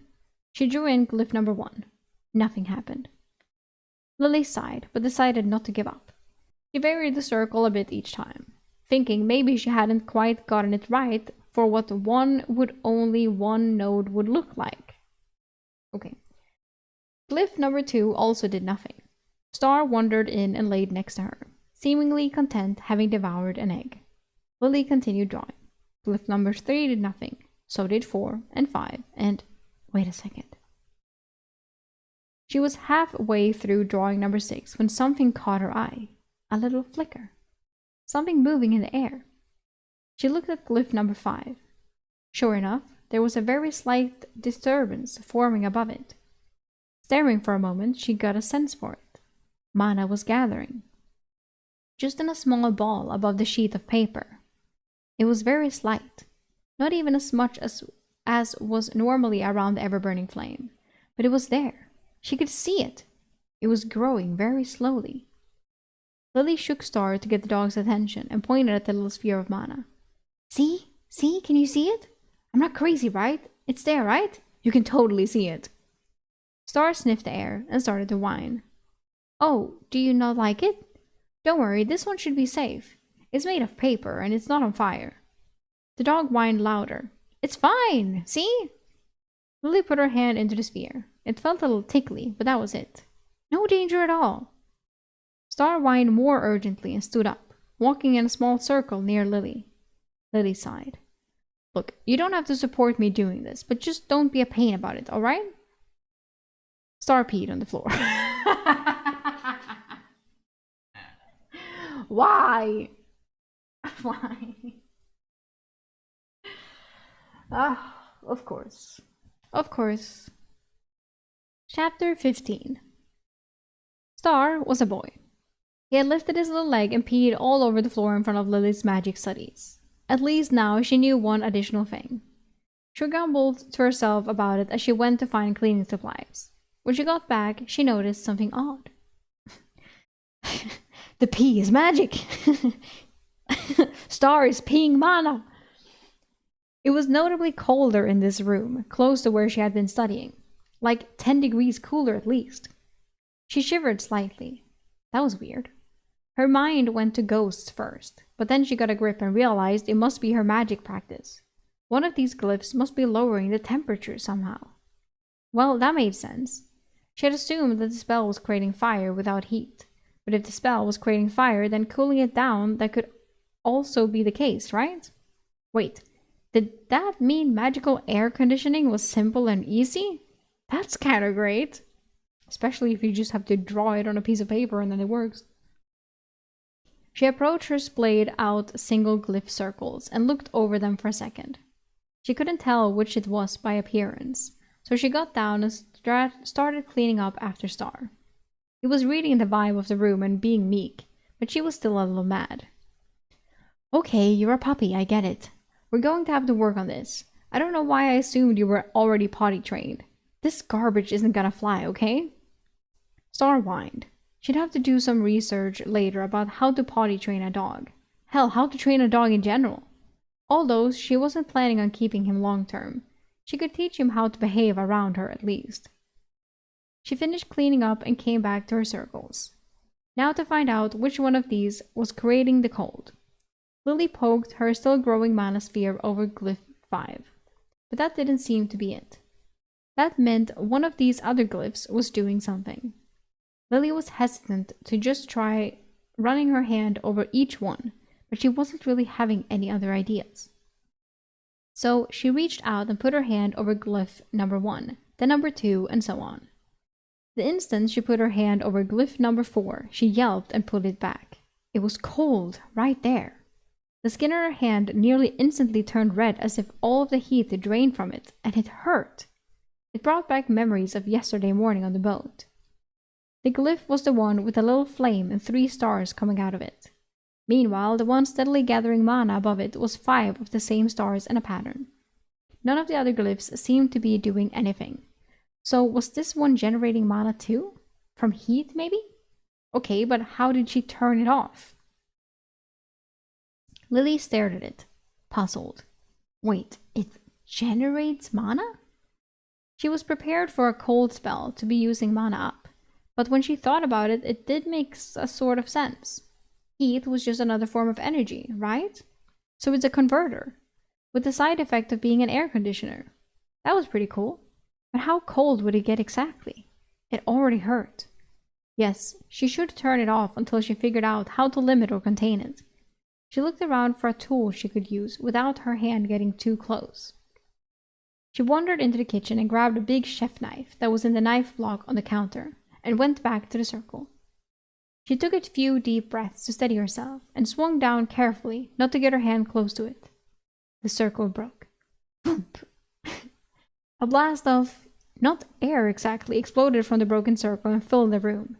It was ice cold. Lily shivered. The temperature in the room had just dropped to near freezing in an instant. Star shook off and toddled over to lie down next to Lily, presumably for warmth. Lily was a bit shaken. Huh, I did that. That was a big effect for something I did. I better be more careful. Okay then, she was getting somewhere now. The little stars were mana. She crossed off glyph number 4 and glyph number 5 in her notes and replaced them with gather ambient mana and heat to mana. Then she looked at her notes about the ever-burning flame. Why would those two be together towards the end of the spell? That part still didn't make sense to her. Shouldn't they be at the start? Gather mana, make fire, drain heat from fire? That had to be the basic loop, right? If she was designing this spell, that's what she would make it do. But wait, she found this spell, so that means it was naturally occurring somehow? She thought about learning about evolution in school. It was important to remember that evolution didn't choose to create what was optimal for the animal. It created what was optimal for passing genes down. Whatever natural process created this spell might not have created an optimal spell. It had created what it created through its own processes. So she shouldn't expect it to work the best way it can, or how she would design it. With that decided, she turned her attention back to the diagram. What else do we have here then? Mana and a little half circle. Mana inside a structure.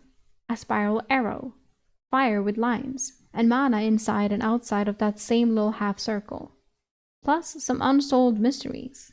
Like, why was this spell on a piece of wood instead of just creating flames on nothing anyways? Okay, well, one step at a time. How could she figure out what any of the other glyphs did? It seemed likely that the reason they weren't functioning was because they weren't being fed the mana.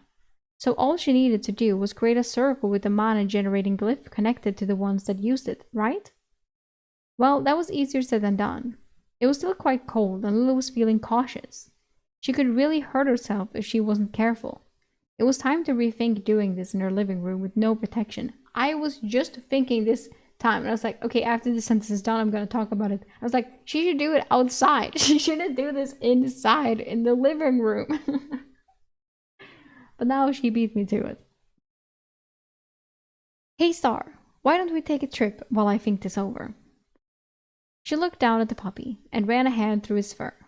He really was quite soft. Star gave a yawn and looked up at her curiously. Let's raid a pet store, huh? More crimes! 20 minutes later, she was pulling into a PetSmart and pulling the same trick she had to get into Target. backed the car up against the door, and then slowly hit the gas until the glass shattered. Star got a little spooked at the noise of the breaking glass, but Lily was able to calm him down. The store's power was out, but Lily had been expecting that. Power was out across more and more of the city as it was. For now, though, Lily wanted to get Star some stuff. It was only fair. She'd gotten to loot a couple stores already, so her companion ought to have the same privilege. She had to carry Star through the door to protect him from stepping on any broken glass, but once they were inside, he happily tramped on it, sniffing around. Lily took a look around. Okay, first things first. Let's get you some puppy chow, huh? Come on, little guy. Heading into the store proper, with her cell phone light on, the girl made sure the puppy was following her. Satisfied, she found the aisle with dog food and started looking through them. They all looked the same to her, so she decided to go with the taste test. She had to jab a hole in each of the bag with her keys, but soon she had 4 different little piles of kibble. So she called Star over and let him sniff around. The little dog wasn't really responding to his name yet, but if she used an excited tone of voice, he'd usually start heading over her way. He sniffed them, but started eating the one labeled something like scientifically formulated diet first. Oh, you're a science dog, huh? Smart little boy, huh? Huh? She scratched behind his ears while he devoured the pile. Then Lily rose and grabbed a cart. She put a few large bags of the stuff in it and tried to get Star to follow her to go look at treats. After the dog had finished eating all 3 other small piles of kibble, she finally got him to follow her. She really would need to teach this dog some tricks. It couldn't be too hard, right? Just the basics. His name, come when called, sit, lay down, stay. That's not a lot, right? Yeah, sure. She found her way into the treat aisle and started looking around for things she thought Star might like. She just let him sniff around, but he could only reach the bottom shelf. So she started pulling things down to let him sniff at them. You know, I really have made a lot of progress in a couple of days. The day everything happened, I tried to get into a store and had a straight-up panic attack just from walking in. Now it feels like I own the place. Star got particularly excited when she waved a dried duck foot in front of his face, so she grabbed the whole bin to put into the cart and went back to showing him treats. The dog was very quickly developing a taste for shopping. I won't lie, I'm still a little nervous. I don't feel like places like this were made for me. I don't feel allowed in them. Sometimes I feel like I'm something pretending to be human. It feels like everyone can tell. The cart was admittedly filling up, but she had a lot of storage at home, so she kept going. Star temporarily became more interested in sniffing around than anything she was doing. But she continued talking as if he could understand her. But now there is no everyone. They're all gone. In a way, I've been let off the hook, you know? People have always been my biggest fear, and now they're all gone. It feels wrong to be happy about that. Don't get me wrong, I'm scared of the future too, of what I'll do to survive being here all alone. But a part of me is glad. I never had to confront my fear. That fear, anyway. Is it wrong to be relieved? I feel like it's wrong. Star toddled over and licked her hand a few times. The empathetic little being seemed to be able to tell her mood was turning. So Lily sat down on the floor and pulled him into her lap. Now that I'm not fighting so hard just to survive, I'm a little scared that I don't feel all that bad about it. I didn't interact with people anyways, you know? But shouldn't I feel, I don't know, something? I can feel sad when a character I like dies on TV. Tell me a person lost their battle with cancer, and I can feel empathy even if I didn't know them. But tell me 8 billion people suddenly vanished and I don't know how to feel. I can't wrap my mind around that number. It's too big. Is it tragic? Did it hurt? Where did they go? Lily hugged Star a little tighter. Are they all still living in a normal world without me? Did anyone even notice I was gone? This is why introspection was dangerous. Lily could feel the tears rising in her eyes now. She couldn't stop them, so she didn't try. She just let herself cry, right there on aisle 4 of a dark PetSmart. Finally! The daily Lily cries. It has happened.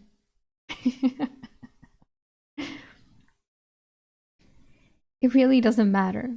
If they hadn't disappeared, I'd still be there now. I was never going to leave my apartment again. I'd probably have died, and they wouldn't have noticed that either. So why does it matter to me now? Why should it matter to me that they're all gone? Star began to grow restless, as animals do. He couldn't understand, but seemed to know Lily was upset. His tolerance for being held diminished, and Lily led him onto the floor. She fished out one of the duck feet and held it out for him to gnaw on. This is stupid. You don't even understand me. God, I have so much shit to work through that I've just been trying not to think about. Good thing I have plenty of time. Lily could hear the bitterness in her voice. Okay, that was enough of that. It was time to keep moving, to keep her mind off this. She found her way back home with the car absolutely stuffed with everything a dog might need. At least as far as she knew. She was still new at this. At least Star seemed to enjoy himself. Lily was still in a somewhat sour mood. Just having the wrong thoughts was still enough to send her into a spiral, and it was hard to pull out of that once it started. She hated being that way, but she didn't know how to be any different. So that's just how it was. I wonder what she did with the thing, because she wiped up, because now I'm like, I wonder if she got dog poop bags. And I was like, I figured she didn't, because it's like, if he just shits outside, it's like, whatever, you know, like it will be, like, the grass will eat it, you know, like, but then I was like, what does she do with trash? Does she put it in a trash bin and then she puts it outside? Like, eventually it will just pile up. So I wonder what she does with trash. At least she had a comfy home to return to. Of course, by that she meant her boat. Somehow the mansion still felt not hers, but the boat already felt as comfortable as her apartment had. Admittedly, that wasn't a high bar. So she spent some time unloading dog stuff into the main house. She poured Star a nice big bowl of kibble and another full of water. The poor dog must have been pretty thirsty because he absolutely downed the water. Okay, but try not to pee inside later, alright? She knew he would anyway. Maybe she could keep him after all. It was a weird time to have that thought, but it had been nice not being totally alone today. And what if he gets sick or hurt? You're not a vet, Lily. You don't even know how to take care of him. She chastised herself, and a voice even deeper inside her added on. You ruin everything you touch. Don't even try. It's not worth the pain of failure. It will only hurt more when he's dead or gone, and it's all your fault. She shook her head. No, she couldn't let depressive thoughts go unchallenged. She was doing fine. Probably. But the voice was right about one thing. She couldn't take care of this dog. She couldn't even take care of herself properly. With a sigh, she turned to start gathering her things to return to the boat for the night. But something caught her attention. The spell circles she had left on the coffee table had something going on. Lily approached cautiously. The Gather Ambient Mana spell was, well, doing its job. Really, really well. The sphere of mana floating above the page had gotten quite large. It was a little bigger than a basketball. It was also putting off a small amount of light, which was new. Is this just how the light spell works? Gather enough mana and you can see it? That seems weirdly wasteful, but I guess it's not doing anything. She got closer and put her hand slowly into the sphere. It felt funny. The tickling sensation was a lot stronger than before, but it didn't hurt or anything. Star noticed the effect and ran over to start barking at it. He was so loud. I'm really not in the mood for this right now. Barking dog, crazy mana thing, I just want to go to sleep.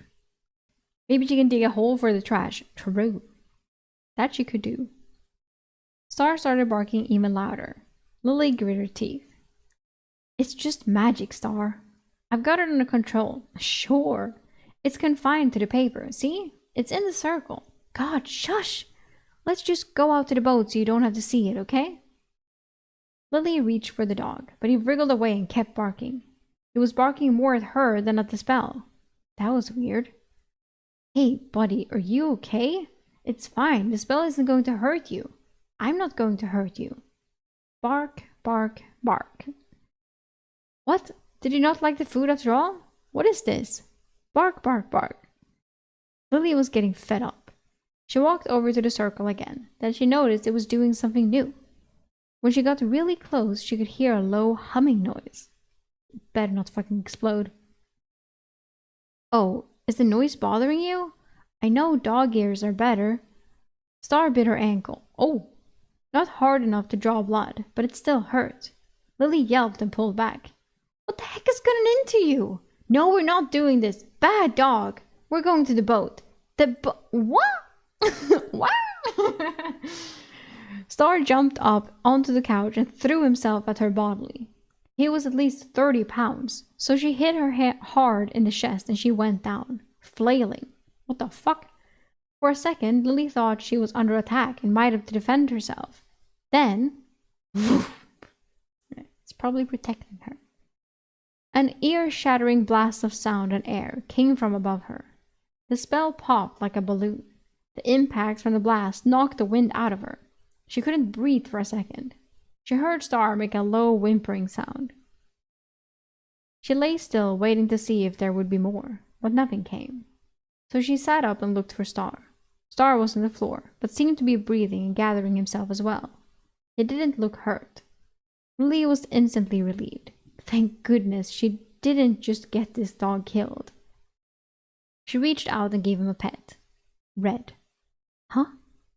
A trail of red was left on him where her hand had touched. Oh no. She looked down. Her hand was bleeding. Badly. Oh, I'd rather her bleed than the dog. A steady river of blood was dripping from her right palm onto the floor. Huh? Then the pain kicked in. Lily screamed. Darkness crept in from the edges of her vision. Her stomach was roiling. She thought she might throw up, or pass out, or both. But more than that, the pain. The pain! Lily immediately rolled over on her back and put her legs up on the couch to counteract the feeling of faintness. Star seemed to have recovered and walked over to her and started licking at her face. Not right now. Thank you. Good boy. Good boy. You saved me. Good boy. She could hear the panic in her voice. She took a deep breath. She needed to get pressure and bandages on this right away. God, she still hadn't gotten anything for first aid. How could she be so stupid? Lily cursed herself. She had band-aids in her luggage and some over-the-counter painkillers. This was definitely too big for a band-aid. Lily gathered herself and sat up. She hazarded a look at her hand. Drip, drip, drip. The moment she held it up, it was dripping steadily onto the floor. There didn't seem to be an object embedded in it or anything like that. She glanced around the room. So I assume that it's cut. But there hasn't been any mention of a cut, just that she has blood in her hand and that she's in pain. She glanced around the room.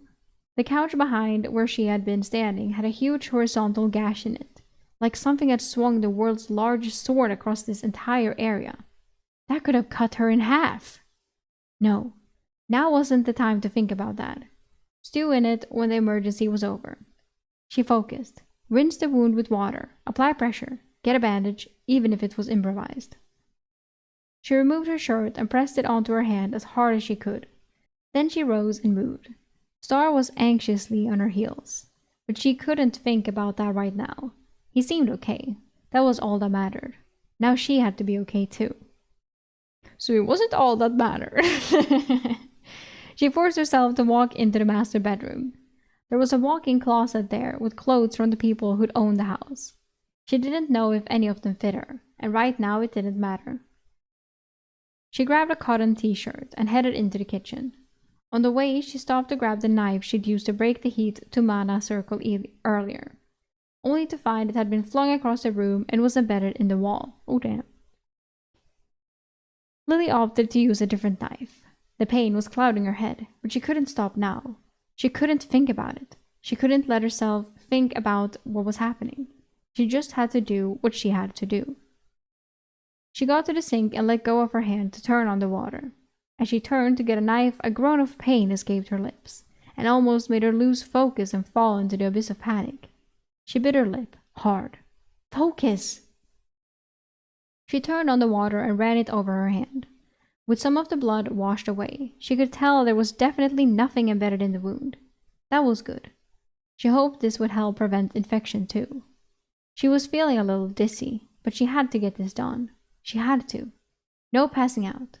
If she passed out, she might be in real trouble. Deadly trouble. She shook her head, then let herself slump to the floor.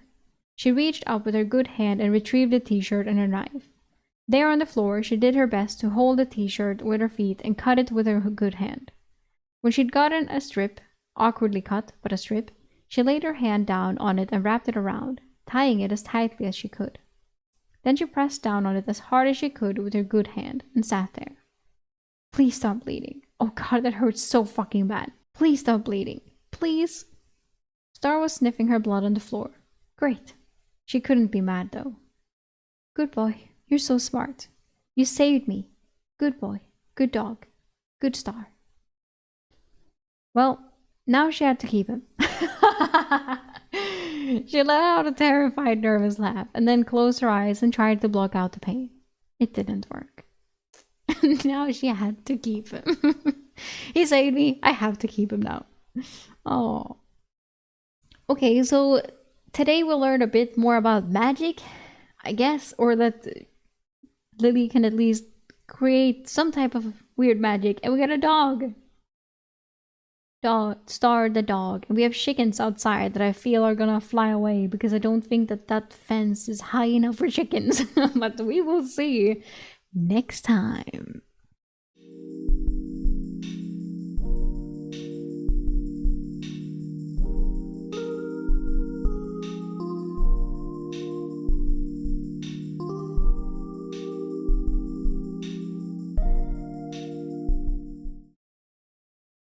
Enjoying the read? I am enjoying the read.